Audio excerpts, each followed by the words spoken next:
생명구원의 역사를 감당합시다. 그런 당신이 주님의 기쁨입니다. 할렐루야. 지난 한 주간 동안 한가위 명절 은혜 가운데 잘 보내고 이렇게 주님의 날에 한자리에 모인 여러분에게 하나님의 은혜와 평강이 함께 하시기를 간절히 바랍니다. 매년 이맘때가 되면 사람들이 하는 말이 있지 않습니까? 더도 말고 덜도 말고 꼭 한가위만 같아라. 그런 말들 서로 이렇게 주고받는데요. 저와 여러분에게 부어주시는 하나님의 은혜와 평강만큼은 결코 덜은 말고 이전보다 더, 또 어제보다 오늘은 더 풍성하게 임하게 되기를 주님의 이름으로 간절히 축원합니다. 오늘도 저는 We Have a Vision이라는 제목으로 하나님의 말씀을 전하려고 합니다. 오늘은 네 번째 시간인데요. 오늘은 우리 교회의 5대 비전 가운데 네 번째 비전인 현존하는 미래를 키워나가는 차세대 공동체라는 제목으로 하나님의 말씀을 전하도록 하겠습니다. 오늘 주신 말씀의 제목 가운데 먼저 관심을 가져야 할 것이 있습니다. 그것은 다른 것이 아니라 현존하는 미래라는 표현입니다. 현존하는 미래, 무슨 뜻일까요? 사실 이 말은 문법에서 말하는 이 시제의 관점에서 보면 그야말로 아리송한 표현입니다.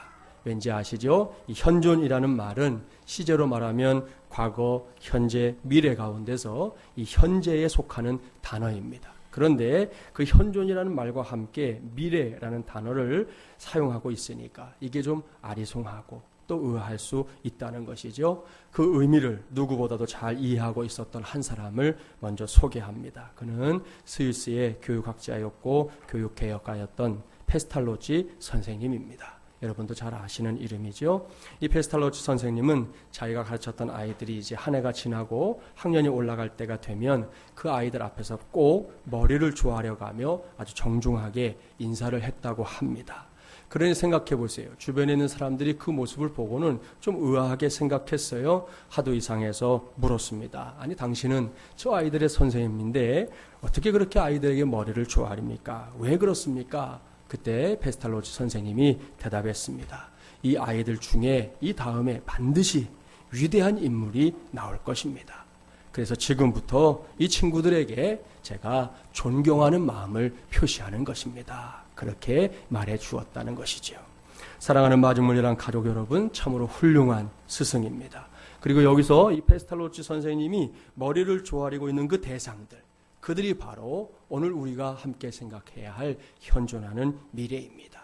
무슨 뜻인지 아시겠지요? 이 친구들은 지금 여기에 있지만 여기에서 모든 것을 끝낼 그런 사람들이 아니라는 것입니다. 이 친구들은 사실 여기서보다 저기에서, 그러니까 다가오고 있는 이 미래의 시간 속에서 그 가치를 더욱 높이 드러낼 그런 사람들이라는 것입니다. 지금은 그야말로 유치찬란한 듯이 보이지만 그것이 이 친구들의 마지막 모습은 아닙니다. 지금은 못 믿었게 구는 것 투성이지요. 그래도 그건 역시 이 친구들의 마지막 모습은 아닙니다. 지금은 온갖 말썽에다가 순간순간 부모의 마음을 철렁이게 하는 아주 고약한 녀석들이지만 그것도 이 친구들의 마지막 모습은 아니라는 것입니다. 이 친구들 속에는 앞으로 우리가 기대하는 어떤 모습들을 보여줄 친구들이 있습니다. 그것도 많습니다. 지금 이 친구들 속에는 장차 우리가 미처 생각하지도 못했던 진짜로 멋지고 훌륭한 모습을 보여줄 그런 친구들 역시 많습니다. 지금 우리가 이 친구들에게 걸어야 할 진짜 기대는 바로 그런 것이죠. 여기에서 보이는 것에 대한 기대가 아니라 저기에 있는 것에 대한 기대감, 그것이 필요하다는 것입니다. 이들이 누구인지 이제 다 아시겠죠?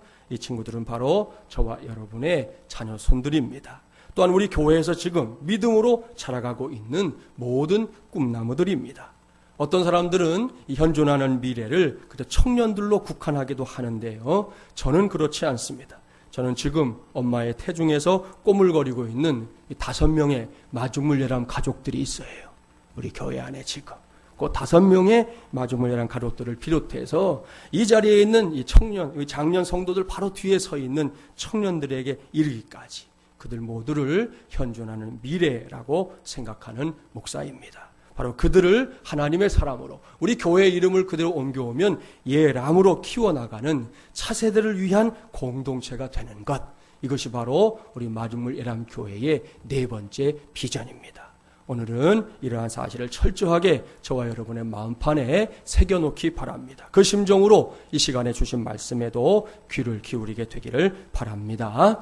오늘 저는 여러분과 함께 두 사람에게 주목해 보려고 합니다. 그 두 사람은 우리가 너무나 잘 알고 있는 바울과 바나바입니다. 이들이 어떤 사람들입니까? 바울과 바나바는 기독교 역사에 있어서 이 최초의 해외 선교사입니다. 사도행전을 보면 이들보다 먼저 빌립 집사님이 사마리아에 가서 복음을 전했다는 기록이 나옵니다. 하지만 이것은 어디까지나 요즘 우리식으로 말하면 국내 선교지요. 지난 여름에 우리가 농촌에 가서 복음을 전한 것처럼 같은 언어권을 가지고 같은 문화를 가지고 있는 사람들에게 찾아가서 전하는 복음, 그건 국내 선교에 해당됩니다. 해외 선교의 선봉장은 누가 뭐라 해도 수리아 안디옥 교회에 파송을 받았던 이 바울과 바나바입니다. 두 사람이 1차 전도여행을 떠났습니다. 그들이 1차 전도여행 기간 동안 사역지로 삼았던 곳은 크게 두 지역이에요. 첫 번째는 구브로 섬인데요. 그 섬은 바나바의 고향입니다. 두 번째 지역은 지금의 터키 아시죠? 터키가 있는 당시로서는 갈라디아 지역이라고 불렸던 지역인데요. 그곳은 바울의 고향입니다. 이렇게 1차 전도 여행은 바울과 바나바의 고향을 중심으로 이루어졌습니다. 그러니 이 두 사람이 전도 여행을 떠날 때 어떤 심정이었을지 한번 생각해 보십시오. 얼마나 들떠 있었겠습니까? 여가 시간을 이용해서 떠나는 그런 여행이 아니잖아요. 나를 구원하신 예수 그리스도의 복음을 전하는 것을 목적으로 하는, 그것도 내 고향 식구들, 내 정말 혈육들을 비롯한 그들에게 가서 복음을 전하는 것이었습니다. 어디를 가든 그분을 자랑하는 여행이었습니다. 두 사람은 마음을 단단히 먹고 사역에 임했습니다. 그래서일까요? 바울과 바나바의 사역을 나중에 기회가 되면 사도행전을 꼭 그런 관점에서 봐보세요. 그들의 사역을 들여다보면 가장 눈에 띄는 대목이 하나 있어요. 그것은 그들의 사역에 굴곡이 없었다는 것입니다. 굉장히 중요한 특징이에요. 그들이 전도여행하면서 만났던 사람들, 어제 만나고 오늘 만난 사람들이 동일하지 않았습니다. 그들이 갔던 지역, 동일한 지역이 아닙니다. 가는 곳마다 많은 변수들이 그들을 기다렸습니다. 쉽게 지지해주는 사람들도 있었지만 눈에 불을 켜고 반대하는 적대자들도 있었습니다. 나름대로 편안하게 사역했던 지역이 있는가 하면 오늘 말씀에도 나오지만요, 자신들을 죽이겠다고 돌을 들어 치기 위해 달려드는 그런 사역지도 있었습니다. 참으로 천차만별입니다. 하루하루가 달랐습니다. 오늘의 경험이 내일로 그대로 이어질지 아니면 새로운 사건, 새로운 일들이 기다리고 있을지 아무도 예측할 수 없었습니다. 흔히 사람을 가리켜 환경의 지배를 받는 존재라고 하지 않습니까? 이런 말에 대해 대부분의 사람들이 공감합니다. 당장 지난 한 주간 명절 보냈던 한 주간 한번 여러분 돌아보세요. 저와 여러분에게도 이 말이 적용되는 순간들 분명히 있었을 겁니다. 주변 환경에 의해서 좌지우지 됐던 내 모습 있다는 것이죠.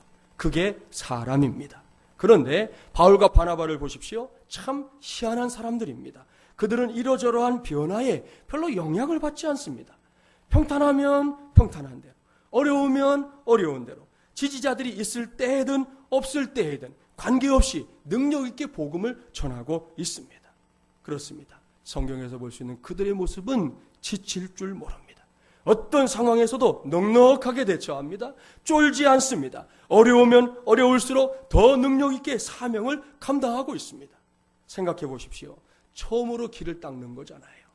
어떤 일이든 처음으로 하는 것은 쉬운 일이 아닙니다. 제가 이미 소개해드렸지만 우리 허윤석 박사님 수술, 이 수술을 우리나라에서 처음으로 하셨거든요. 지금도 계속 길을 닦는 중이세요. 쉬운 일이 아니죠. 무슨 일이든 처음 한다는 것은 결코 쉬운 일이 아닙니다. 수많은 문제들이 예견되고 수많은 변수들이 존재할 수밖에 없는 것이 처음으로 하는 일이지 않습니까? 그런데도 이들은 해냅니다.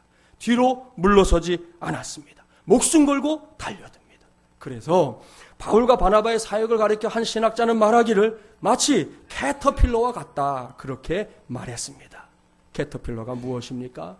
우리말로 바꾸면 무한궤도라고 흔히 말하잖아요. 무한궤도가 뭐예요? 여러분, 차바퀴의 둘레에 강판으로 만든 이 벨트를 걸어놓은 장치를 무한궤도라고 합니다. 이 장치는 이제 지면과의 접촉면이 보통의 다른 바퀴들보다 훨씬 크고 넓기 때문에 그야말로 험한 길, 또 비탈길도 넉넉하게 갈 수 있습니다. 그래서 무한궤도라고 부르는 것이지요. 오늘도 여러분이 교회 오기까지 타고 왔던 자가용이나 버스는 캐터필러가 아닙니다. 그런 차들은 길이 있는 곳만 갑니다. 아무리 가고 싶어도, 내 차가 아무리 좋아도 길이 없으면 절대로 갈 수 없습니다. 당장 운행을 포기하고 걸어가야만 하는 것입니다. 하지만 캐터필러는 다릅니다. 길이 없어도 괜찮습니다. 길을 만들면 됩니다. 험하다고 포기할 이유가 없어요. 캐터필러에게는 험하다는 것이 오히려 도전거리가 됩니다. 탱크나 장갑차, 불도저 등등이 바로 여기에 해당되지요. 이런 캐터필러들은 가고 싶은 곳이 있다면 길이 있든 없든, 포장도로이든 아니든, 험한 곳이든 아니든 그런 것들이 더 이상 문제가 되지 않습니다. 그냥 밀고 나가면 됩니다. 바울과 바나바의 사역이 마치 이와 같았다는 것입니다. 참으로 적절한 비유입니다. 사랑하는 마중물이란 가족 여러분, 저는 그래서 이 두 사람을 보면서 참 부럽다 하는 생각을 하게 됩니다. 그렇습니다. 바울과 바나바가 캐터필러 같은 사역자들이었다는 사실이 너무 부럽습니다. 어떻게 이럴 수 있을까요? 당장 저만 같아도 기분이 좋을 때와 기분이 나쁠 때가 결코 같지 않습니다. 여러분 앞에서는 같은 것처럼 보이려고 애를 쓰지요. 노력하지요. 아닌 척하지만 그것이 결코 같지 않습니다. 사람들이 열렬히 지지해 줄 때와 그렇지 못할 때가 결코 같지 않습니다. 요즘 1만 시간 기도 행전을 감당하는 중인데요. 마음으로는 열심히 여러분이 기도에 동참해 주지 않아도 동요 없이 끝까지 기도 행전을 감당해야지. 굳게 마음 먹고 있습니다. 그야말로 혼자서 철야 기도라도 하겠다는 그런 각오를 이미 제 안에 하고 있습니다. 그런데 아무리 그래도 여러분이 함께 열심히 기도해 줄 때와 그렇지 못할 때 결코 그것이 같지 않다는 것이에요. 그런데요, 바울과 바나바는 달랐습니다. 정말 달랐습니다. 그래서 자연스럽게 묻게 됩니다. 바울과 바나바가 어떻게 이런 사역자들이 될 수 있었을까? 그 비결이 도대체 뭘까? 자기나 나나 밥 세끼 먹고 생긴 거 비스무리하고 다 그런데 도대체 뭐가 달라서 이 사람들은 이렇게 할 수 있었을까? 묻게 된다는 것입니다. 이런 궁금증을 가지고 성경을 찾아보니까요, 해답이 있어요. 아주 분명한, 아주 명확한 비결이 있습니다. 이제 본문을 보겠습니다. 이 말씀은 1차 전도 여행 중에 바나바의 고향인 구브로 섬에서의 사역을 마치고 갈라디아 지역에 들어갔을 때의 일을 기록하고 있습니다. 이고니온이라는 곳에 들어간 두 사도가 그곳에서도 열심히 하나님의 복음을 전하고 있습니다. 바로 여기에 우리가 오늘 꼭 주목해야 할 말씀이 있어요. 오늘 제가 전했던 말씀을 몽땅 다 잊어버려도 괜찮습니다. 그러나 이것만큼은 꼭 그야말로 젖먹던 힘을 다해서라도 꼭 붙잡기를 바랍니다. 그래야 삽니다. 내가 살고요, 우리가 삽니다. 우리의 자녀손들이, 우리 교회의 꿈나무들이 삽니다. 나아가서 우리 마중물 일함 교회 이 공동체가 살게 될 줄 믿습니다. 이를 명심하고 이 시간 말씀을 봉독할 때에도 초집중해 주기 바랍니다. 본문 2절부터 4절까지의 말씀 함께 봉독합니다. 2절부터 4절입니다. 그러나 순종하지 아니하는 유대인들이 이방인들의 마음을 선동하여 형제들에게 악감을 품게 하거늘 두 사도가 오래 있어 주를 힘입어 담대히 말하니 주께서 그들의 손으로 표적과 기사를 행하게 하여 주사 자기 은혜의 말씀을 증언하시니 그 시내에 무리가 나뉘어 유대인을 따르는 자도 있고 두 사도를 따르는 자도 있는지라. 아멘. 사랑하는 여러분, 역시 평탄하지 않은 상황이지요. 예수님의 복음을 전하는 바울과 바나바를 못마땅하게 여기고 있었던 유대인들이 이번에는 이방인이었던 이고니온 사람들까지 그 주민들을 막 선동하고 있습니다. 두 사도의 사역을 아주 심각하게 회방하고 있습니다. 꼼짝달싹 못하도록, 아무 말도 못하도록 그렇게 하려고 아주 안간힘을 쓰고 있습니다. 그런데 캐터필러 같은 두 사도를 보라는 것이죠. 꼼짝도 하지 않습니다. 그런 일들 때문에 흔들림이 없습니다. 성경을 보십시오. 도리어 뭐라고 말씀합니까? 두 사도가 오래 있어 주를 힘입어 담대히 말하니 주께서 그들의 손으로 표적과 기사를 행하게 하여 주사 자기 은혜의 말씀을 증언하셨다. 할렐루야. 여기에 오늘 우리가 인정사정 없이 붙잡아야 할 말씀이 있습니다. 특별히 우리 교회를 현존하는 미래를 키워나가는 차세대 공동체로 세워나가는 그 과정에서 저와 여러분이 먼저 반드시 붙잡아야 할 말씀이 있어요. 그것이 무엇입니까? 주를 힘입어. 주를 힘입어. 바로 이 말씀입니다. 그렇습니다. 오늘은 무슨 일이 있어도 이 말씀을 붙잡아야 합니다. 설사 조금 전까지 피곤한 몸 때문에 몰려오는 졸음 이기지 못해서 졸았다 하더라도 이 말씀만은 붙잡아야 합니다. 그야말로 죽는 한이 있어도 이 말씀만은 붙잡을 수 있는 저와 여러분이 되기를 간절히 바랍니다. 주를 힘입어, 주를 힘입어. 이 말씀 놓치면 아무것도 아닙니다. 이 말씀 놓치면 우리는 물론이고 우리의 자녀손들, 우리 교회의 꿈나무들 역시 그저 다람쥐 쳇바퀴 돌듯 뱅뱅 도는 그 믿음에서 결코 벗어날 수가 없습니다. 주를 힘입어. 이것이 두 사도가 캐터필러같이 쓰임받을 수 있었던 가장 중요한 이유입니다. 반드시 기억하십시오. 바울과 바나바는 예수 그리스도를 나의 구세주로 믿는 그 믿음으로 말미암아 구원받은 그 순간에 자신들 안에서 일어난 위대한 변화를 알았습니다. 그것은 이제 그저 내가 아니라는 사실입니다. 구원의 역사를 경험하기 전에 바울은 그저 바울이었습니다. 그것도 예수 믿는 사람들 붙잡아서 죽이고 감옥에 보내는 핍박자였습니다. 바나바 역시 그저 바나바였습니다. 그러나 구원받는 순간 그들이 달라졌습니다. 그들이 알게 되었습니다. 바울은 그저 바울이 아니라 예수님과 함께 존재하는 바울이 되어버렸습니다. 바나바 역시 그저 바나바가 아니라 예수님과 함께 존재하는 바나바가 되어버렸습니다. 이것을 아는 순간 그들은 온 몸을 떨어야 했습니다. 너무나도 엄청난 사실 앞에서 그들의 영혼은 감격의 떨림을 체험했던 것이지요. 바로 그때부터 그들에게는 주를 힘입는 삶이 시작된 것입니다. 이러한 사실은 단지 오늘 주신 말씀에만 국한된 것이 아닙니다. 우리가 잘 아는 요한복음 15장 5절 말씀을 보면 예수님께서 친히 이 놀라운 삶에 대해서 말씀하고 있어요. 잘 들어보십시오. 주님의 말씀입니다. 나는 포도나무요 너희는 가지라.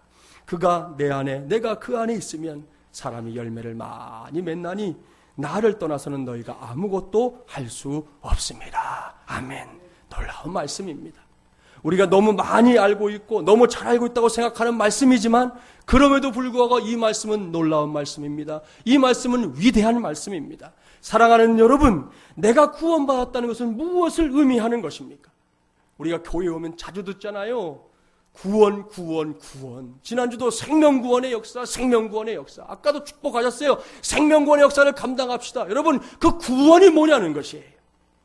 그것은 예수님께서 지금 내 안에 있다는 것을 의미합니다. 거기서 끝납니까? 아니요. 또한 내가 예수님 안에 있다는 것을 의미합니다. 이것을 가리켜 성경은 구원이라고, 구원받았다라고 말씀하고 있는 것입니다. 사도 바울은 이 놀라운 구원의 진리를 알았기 때문에 그저 그렇게 안 정도가 아니라 너무나 명확하게 알았기 때문에 갈라디아서 2장 20절에서 이렇게 고백하고 있습니다. 내가 그리스도와 함께 십자가에 못 박혔나니 그런즉 이제는 내가 사는 것이 아니요 오직 내 안에 그리스도께서 사시는 것이라. 이제 내가 육체 가운데 사는 것은 나를 사랑하사 나를 위하여 자기 자신을 버리신 하나님의 아들을 믿는 믿음 안에서 사는 것이라. 아멘. 할렐루야. 보십시오. 위대한 고백입니다. 바울이 무엇을 고백하고 있습니까? 나는 더 이상 나가 아니랍니다. 나는 예수입니다.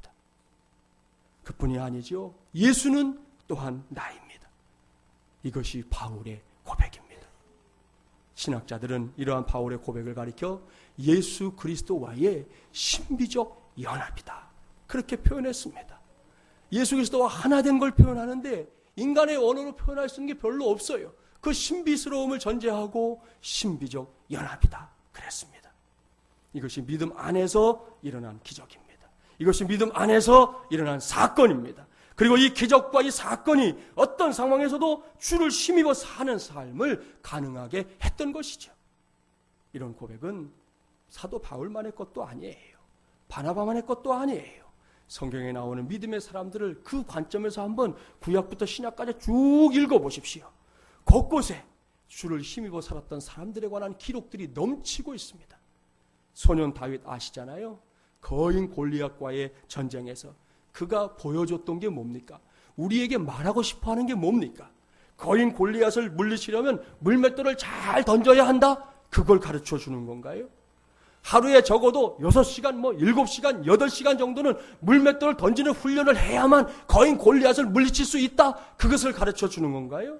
아닙니다, 여러분.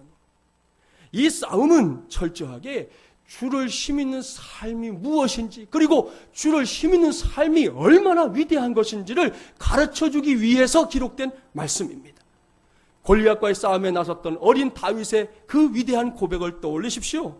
다윗이 블레셋 사람에게 이르되 너는 칼과 창과 단창으로 내게 나아오거니와 나는 만군의 여호와의 이름 곧 내가 모욕하는 이스라엘 군대의 하나님의 이름으로 내게 나아가노라. 다윗은 주를 힘입어 그 거인 골리앗을 향해 조금도 주저하지 않고요, 우사인 볼트가 달려가듯 아주 그냥 최고의 속도를 내서 달려갔습니다. 겉으로 그 모습을 한번 생각해 보세요. 어림도 없는 싸움이에요. 코 올리기 어린 아이하고 건장한 역도 선수가 싸우는 싸움과도 같은 싸움이에요. 여러분, 도박꾼이라면 누구에게 걸겠습니까? 두말할 것 없습니다. 골리앗에게 다 걸 겁니다. 내가 가진 전 재산 다 걸 겁니다. 당연히 이길 거니까. 그런데 누가 승리했습니까? 다윗이 승리했습니다. 다윗의 능력입니까? 아닙니다.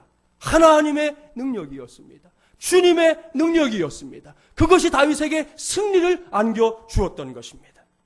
사도행전 3장에 나오는 베드로의 선포도 마찬가지예요. 성전 미문 앞에서 나면서부터 안진병이 된 사람이 구걸하고 있었잖아요. 그에게 베드로가 선포했습니다. 은과 금은 내게 없거니와 내게 있는 이것을 내게 주노니 나사렛 예수 그리스도의 이름으로 일어나 걸어라. 어떻게 됐습니까? 베드로가 사람을 가지고 논다고 얻어 터졌습니까? 아닙니다. 기적이 일어났습니다. 안진뱅이가 자리를 털고 일어났습니다. 성전을 향해 뛰어들어가며 하나님을 찬양했고 모든 영광을 하나님께 돌렸습니다. 누구의 능력입니까? 베드로입니까? 아니에요. 주님의 능력입니다. 주님의 손길이었습니다. 주님의 역사였습니다. 이 밖에도 기독교의 역사 가운데 각각의 시대를 빛냈던 사람들, 죽을 때까지 하나님께 위대하게 쓰임받았던 사람들 모두가 다 주를 힘입었던 사람들입니다. 자기 능력이 아니라 주님의 능력으로 일했던 사람들이라는 말씀이에요. 그저 자기의 힘만으로 감당했다면 골백번도 실패했을 인생들입니다. 그런데 주님의 능력으로 감당했기 때문에 그들은 주어진 사명을 넉넉하게 해냈습니다. 그들은 죽어가던 세상을 살렸습니다. 부패한 나라를 다시 일으키고 역사의 물줄기를 바꿔놓았습니다. 잘못된 문화를 깨뜨리고 새로운 질서를 부여한 사람들이 바로 그들이었습니다. 이 모두가 가능했던 것은 주님의 능력이 그들에게 있었기 때문입니다. 오늘 주신 말씀에서 만나고 있는 바울과 바나바는 그러한 사실을 너무나 잘 알고 있었던 사람들입니다. 그래서 계속되는 전도 여행을 통해서 그들의 모습을 들여다보면 정말 캐터필러 같다는 거예요. 흔들리지 않는다는 거예요. 초지일관 죽을 둥살둥 자기에게 주어진 사명을 굴곡 없이 감당하더라는 것입니다. 사랑하는 마지못이란 가족 여러분, 이제는 저와 여러분의 차례입니다. 저와 여러분, 우리 교회가 이렇게 철저하게 모든 것에 있어서 주님을 힘입는 삶을 살게 되기를 간절히 바랍니다. 주님을 힘입는 역사의 주인공들 되기를 주님의 이름으로 축복합니다. 그리고 결코 거기서 끝나면 안 됩니다. 이제 우리의 관심을 우리의 자녀손들에게 돌려주십시오. 이제 우리의 시선을 우리 교회의 꿈나무들에게 돌려주십시오. 저는 담임 목사로서 늘 우리 아이들에게 미안한 마음이 많습니다. 여러분 눈에도 그렇겠지만 제 눈에도 우리 교회의 이 하드웨어, 여러 가지 시설이나 이런 것들이 부족하기 짝이 없습니다. 당장 오늘 같은 주일이 되면 제가 하루 종일 마음 쓰이는 일이 하나 있어요. 그것은 이 사거리를 건너 아이들이 교육관에 가서 예배를 드리고 또 돌아와서 밥 먹고 또 나이 가서 문화교실 하고 이러는 거. 이게 매주일 이 목사로서는 너무나 큰 부담이에요. 그거 안 하려고 이쪽으로 교육관을 얻어보려고요. 얼마나 애를 썼나 몰라요. 근데 교회는 안 준다니 어떡하겠어요. 할 수 없어서 길 건너 얻어놓기는 했고 수리해서 아이들에게 예배실로 조긴 했지만 매주 아이들이 이걸 건너 다니는 게 하여튼 족각이 서는 일이에요. 정말 조그만 사고도 있으면 안 되고요. 그렇잖아요. 정말 불미스러운 일이 있으면 안 되니까 그게 항상 목사로서는 마음에 쓰이는 일입니다. 당장 해주고 싶은 것도 많아요. 그런데 여건이 항상 문제잖아요. 여건만 된다면 저는 교회 안에 우리 아이들이 좋아하는 놀이기구 준비해주고 싶은 목사입니다. 그런 거 아시나요? 2명씩 들어가서 앉으면 눈앞에서 3D 화면이라는 거 요즘 아시죠? 입체로 보이는 거 있어요. 입체로 이렇게 화면이 보이고 아이들이 앉아있는 좌석이 막 이렇게 흔들리는 그런 기구가 있어요. 아마 보신 분들도 계실 거예요. 예, 제가 아이들에게 제일 먼저 사주고 싶은 것 중에 하나가 그겁니다. 근데 몇 천만 원 하더라고요. 예, 그래서 지금 엄두를 못 내고 있을 뿐이에요. 하여튼 사주고 싶어요. 청소년부에서는 사륜 오토바이를 타고 가고 싶다고 아이들이 그런다는 거예요. 저도 일찍부터 좀 관심이 있어서 그 오토바이 가격을 알아도 봤어요. 가격이 또 이것도 장난이 아니에요. 제일 싼 게 460만 원. 이제 조금 더 좋은 거는 1200~1300만 원. 줘야 사더라고요. 그래서 포기했어요. 지금은 안 사기로 했어요. 하지만 언젠가 가능한 날이 오면 우리 교회 앞마당에 사륜 오토바이가 떡하니 서 있게 될 것입니다. 그럼 우리 아이들이 막 함성을 지르지 않겠어요? 그걸 생각하면서 돈을 모아야지 지금부터. 하여튼 사줄 거예요. 이번 여름에 아이들이 역사기행 캠프를 다녀온 뒤에 나름 변화된 생각들을 보여줘서 정말이지 너무 기뻤습니다. 감사하게도 이제 국사가 필수 과목으로 이제 다시금 들어오게 됐잖아요. 어떤 녀석들이 입 내밀더라고요. 우리 교회가 기도해가지고 국사가 이제 여기에 들어오게 됐다고, 그거 외워야 된다고 아주 화가 났더라고 어떤 녀석이. 그래서 쥐어박았어요. 야 임마, 그걸 모르면 네 뿌리를 모르는 거야 하고 쥐어박았는데, 아무튼 우리가 이번에 기도하면서 했던 일들 가운데 응답 받은 거예요. 얼마나 감사한 일입니까?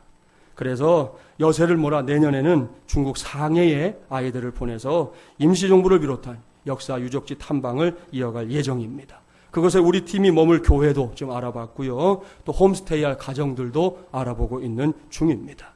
다음 달에는 이제 중간고사 마친 아이들 데리고 전에 말씀드렸잖아요. 화성시에 있는 제암리 교회에 다녀올 예정입니다.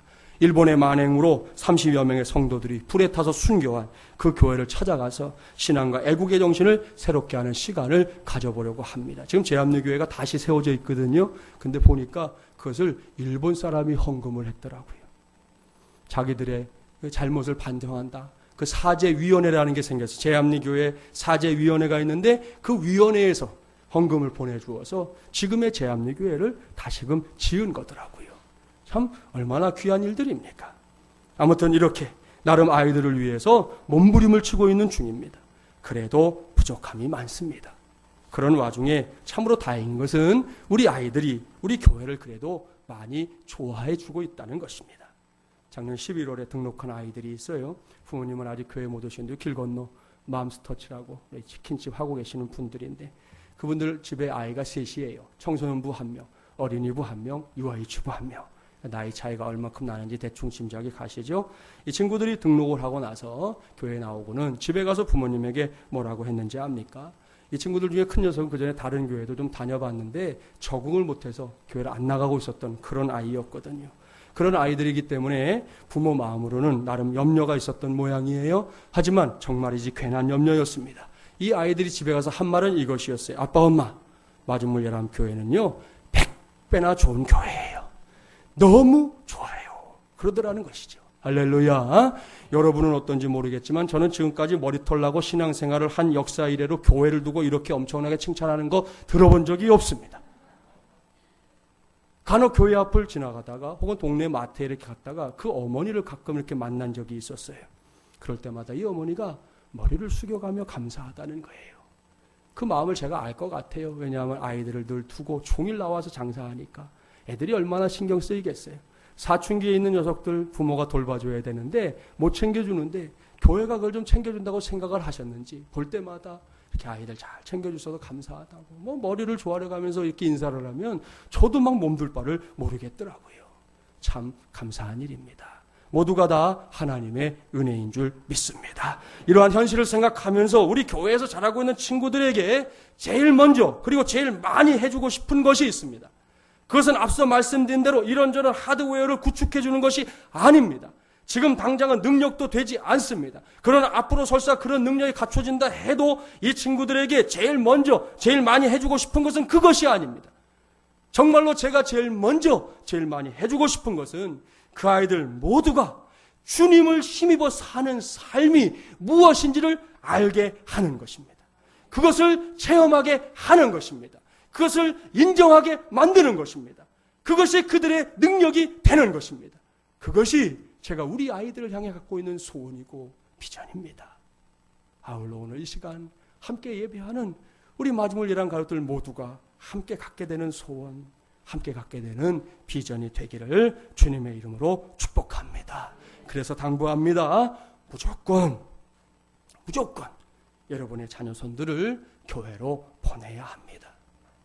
우리에게 주어져 있는 시간 하루 24시간이죠. 일주일이면 얼마인 줄 아세요? 168시간입니다. 그 중에서 지금 여러분의 자녀손들이 주님의 몸된 교회에 머물고 있는 물리적인 시간이 얼마입니까? 여러분이 다 알아요. 그야말로 길지 않습니다. 저도 알고 여러분도 알고 우리가 다 알고 있는 사실입니다. 여러분, 어렸을 때부터 우리의 아이들이 하나님 앞에 다른 것도 그렇겠지만 시간도 들을 줄 아는 그런 아이들이 되게끔 해야 합니다. 불필요한 시간까지 억지로 교회를 위해 내놓으라 그런 거 아닙니다. 적어도 하나님을 예배하고 말씀을 배우고 친구들과 혹은 선후배들과 믿음의 교제를 나누면서 내 안에 믿음의 인성을 키워가는 그런 시간만큼은 반드시 우리 부모들이 의도적으로라도 설득이 안 되십니까? 10번, 100번 말을 해서라도 그리고 부모의 진짜 심정을 드러내 보여주면서 그런 마음들을 전달해 주어서 그런 시간들을 만들어줘야 한다는 것입니다. 저와 여러분이 부모라고 해서 자녀손들이 그렇게 하나님과 만나고 교제해야 할 시간, 믿음의 사람으로 자신들을 훈련해야 할 시간까지 내가 부모라고 좌지우지하려고 해서는 안 된다는 말씀입니다. 이러한 이유가 우리 안에 정말 있어서 자꾸만 뭔가를 가로막지 못하게 하셔야 돼요. 핑곗거리들이 생겨나지 않도록 사전에 차단해 줘야 합니다. 지금 하지 않으면 한 살이라도 더 어렸을 때부터 그런 생각을 키워주지 않으면 나중에는 결코 할 수 없게 된다는 김진철 목사의 말을 결코 소홀히 듣지 마시기 바랍니다. 예전과 달리 요즘은 가족 중심의 생활 패턴들이 주를 이루는 시대가 되었습니다. 좋은 일이에요. 저도 그것을 지지합니다. 하지만 그러한 생활 패턴들이 자녀손들의 신앙생활에 마이너스 요소가 되게 하면 안 된다는 것이죠. 균형을 잘 갖춰야 되는 것입니다. 정상적인 부모들이라면 자녀를 위해 많은 것을 해주고 싶어하고 자식들을 위해 많은 것을 희생하려고 하는데요. 이것은 자녀들의 신앙생활을 위해서도 마찬가지여야 한다는 것입니다. 여러분의 아이들이 뭔가 더 공부 잘하라고 학원에도 보내고 재능 있는 친구들은 그 재능을 키워주기 위해서 선생님도 붙여주고 시간도 붙여주고 여러분 많은 것을 거기다 투자하잖아요. 여러분 그것보다 더 하라는 말 안 하겠습니다. 그러나 우리가 그렇게 자녀들을 돌봐야 될 영역이 그 아이들이 공부하는 영역만은 아니라는 것이죠. 그 아이들의 신앙생활 영역 역시 우리가 이것 못지않게 함께 관심을 가지고 함께 지도해주고 함께 길을 열어주고 함께 가르쳐 주어야 될 분명한 영역이라는 거예요. 그러니까 최소한 비스무리하게는 하십시오. 너무나 떨어지게 만들지 마시라는 거예요. 그렇게 해놓고 교회를 원망하고 하나님을 원망하는 일 하면 안 됩니다, 여러분. 비스무리하게는 하셔야 돼요. 우리 아이들이 그런 기회를 가질 수 있도록 여러분이 최선을 다해 주셔야 합니다. 그렇습니다. 저와 여러분의 자녀손들이 우리 교회의 꿈나무들이 신앙생활을 잘할 수 있도록 우리 모두가 열심히 도와야 합니다. 우리의 자녀손들이 우리 교회의 꿈나무들이 신앙생활을 잘할 수 있느냐 없느냐는 철저하게 교회와 가정의 팀워크로 이루어지는 것이기 때문입니다. 저는 목사로서 최선을 다해 그 몫을 감당하겠다고 여러분 앞에서 약속을 하겠습니다.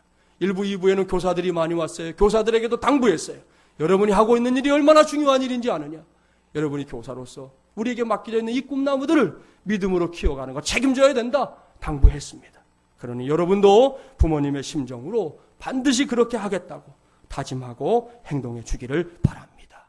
그런 과정들을 통해 우리 아이들이 배우게 될 것입니다. 주를 힘입어 사는 삶을 배우게 될 것입니다. 체득하게 될 것입니다. 그것이 그들의 평생의 능력이 될 것입니다. 나아가서 이 아이들 가운데 저와 여러분의 가문과 우리 교회, 나아가서 하나님의 나라를 빛나게 할 귀한 인물들이 나올 줄, 그것도 많이 나올 줄 믿습니다. 이러한 믿음과 다짐으로 우리 교회를 현존하는 미래를 키워나가는 차세대 공동체로 세워나가는 저와 여러분이 되기를 주님의 이름으로 간절히 축원합니다.